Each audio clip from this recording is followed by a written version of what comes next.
Well, joining us again is Oliver Farry with a look at the international papers. Hello again, Oliver. Hello. Now, former Republican presidential candidate Mitt Romney had a go at Donald Trump yesterday. Is this going to have an effect on Trump's support, do you think? The US media certainly doesn't think so, starting with the New York Times, which headlines, Mitt Romney aims at Donald Trump, hits GOP, which is an uncharacteristically droll headline for the New York Times. It says it'll probably harm the Republican Party more than anything else. Now, Romney's attack is very much in line with the Republican Party establishment. The Times calls it a, quote, rambling indictment of Trump after months of silence on the part of Mr. Romney. The paper also notices that he did not endorse any specific alternatives to Trump. Now, the Times also points out that what many of Trump's supporters have been saying, that Mr. Romney relished Trump's endorsement for his presidential bid in 2012. It also adds that Romney, who lost the presidential primary in 2008 and the presidential election the next year, 4 years later rather, is exactly the sort of figure Trump supporters are against, and it might well help Trump. And lo and behold, Donald Trump was able to dismiss Ms. Romney's comments yesterday on Twitter as he's a loser. Now, in any case, the Republicans are the ones with the big crisis. The Times said they're reaping the harvest of what they've sown for decades by pandering to extremist elements. Removing Trump will not end the party's crisis. Now, there's also another problem with Romney's attack, says the Christian Science Monitor. It comes too late. Trump has already won 10 primaries and caucuses after topping the poll for more than 6 months. If the Republicans had been really worried, they should have gone on the attack a long time ago. Yeah, Trump, I should say, is looking increasingly unstoppable. So now there is real panic in the Republican Party at the moment. They could find themselves saddled with a nominee that the establishment doesn't like. Yeah, even worse, they could be saddled with a choice between two candidates they don't like, because they don't like Ted Cruz. He's equally unloved among the party's top brass, but he's looking now like the only viable alternative.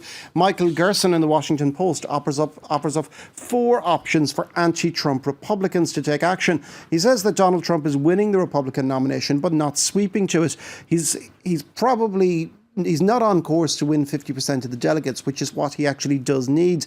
With big states such as California, New York, Florida and Ohio to come, his vote stands to be diluted with 4 candidates still in the race.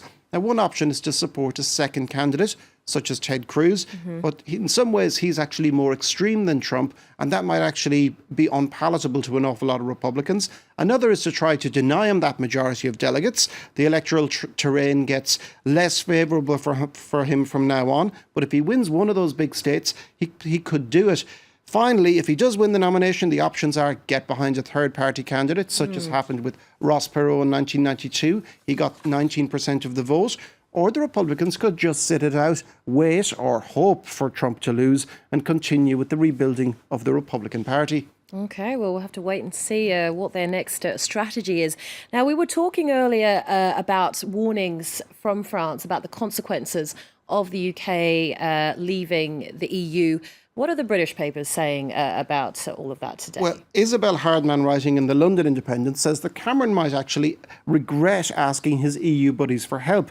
Many suspect that comments coming from abroad are actually made with the blessing of David Cameron. Emmanuel Macron, France's economy minister, yesterday said that migrants would no longer remain in Calais, but critics and his cabinet colleague Bernard Cazeneuve say that that has nothing to do with the EU, but rather bilateral accords between France and the UK.